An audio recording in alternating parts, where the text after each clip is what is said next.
ग्रामीण महिलांना त्यांच्या हक्काच्या जमिनीतून बाहेर काढणारी एक खूप जुनी समस्या होती, पण त्यावर सरकार एक उपाय घेऊन आलं. आज आपण लक्ष्मीमुक्ती योजनेबद्दल जाणून घेणार आहोत, जी महिलांना त्यांच्या पायावर उभं करण्यास मदत करते. पावसाने झोडले आणि नवऱ्याने मारले तर दाद मागायची कुणाकडे, हा प्रश्न फक्त एक म्हण नाहीये. हे ग्रामीण महिलांच्या त्या हतबलतेचं प्रतीक आहे, जिथे त्यांच्याकडे अक्षरशः कोणताच आधार नव्हता, अगदी स्वतःच्या घराच्या जमिनीचाही नाही. म्हणजे बघा, परंपरेनुसार जमिनीचे सगळेच्या सगळे निर्णय फक्त पुरुष घ्यायचे. समजा कर्ज झालं किंवा काही गरज पडली की घरातल्या स्त्रियांना काही न कळवता जमीन विकली जायची, आणि यामुळे त्या अक्षरशः रस्त्यावर यायच्या, त्यांचं भविष्य पूर्णपणे अंधारात जायचं. आता हीच परिस्थिती बदलायची होती. महिलांना त्यांचं हक्काचं स्थैर्य देण्यासाठी सरकारनं एक खूप महत्त्वाची, एक क्रांतिकारी योजना आणली, आणि तिचं नाव आहे लक्ष्मी मुक्ती योजना.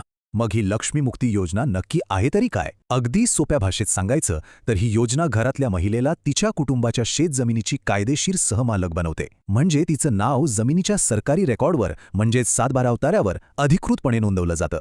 बरं, ह्या योजनेचा उद्देश फक्त आर्थिक सुरक्षा देणं एवढाच नाहीये, तर त्यांना सामाजिक सन्मान मिळवून देणं हा सुद्धा आहे. म्हणजे आता जमिनीच्या विक्रीसारख्या मोठ्या निर्णयांमधून त्यांना वगळता येणार नाही. त्यांचं मत महत्त्वाचं ठरेल आणि त्यांना मालमत्तेचं खरंच संरक्षण मिळेल. पण मग या योजनेचा लाभ घ्यायचा कसा? याची प्रक्रिया खूप अवघड असेल का, की सोपी आहे? चला पाहूया. ही प्रक्रिया खूपच सोपी आहे. फक्त 3 पायऱ्या आहेत. सगळ्यात आधी स्थानिक तलाठी कार्यालयात एक अर्ज द्यावा लागतो. त्यानंतर तलाठी 7/12वर नावाची नोंद करतात, आणि शेवटी मंडळ निरीक्षक येऊन ही नोंदणी योग्य आहे की नाही हे तपासून निश्चित करतात. झालं. आता सगळ्यांच्या मनात एक महत्त्वाचा प्रश्न नक्कीच आला असेल की या सगळ्यासाठी खर्च किती लागतो? आणि याचं उत्तर ऐकून कदाचित आश्चर्य वाटेल. खर्च आहे 0 रुपये. हो, बरोबर ऐकलंय. 1ही रुपया नाही. सरकारने ही संपूर्ण प्रक्रिया पूर्णपणे मोफत ठेवली आहे.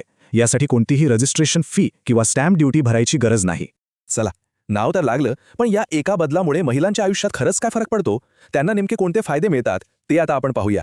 जमिनीवर कायदेशीर हक्क मिळताच अनेक नवीन संधींची दारं उघडतात. त्या महिलेला एक नवीन आर्थिक ओळख मिळते, आणि या ओळखीमुळे तिला पीक कर्ज किंवा स्वतःचा व्यवसाय सुरू करण्यासाठी बँकेकडून कर्ज मिळवणं खूप सोपं होतं.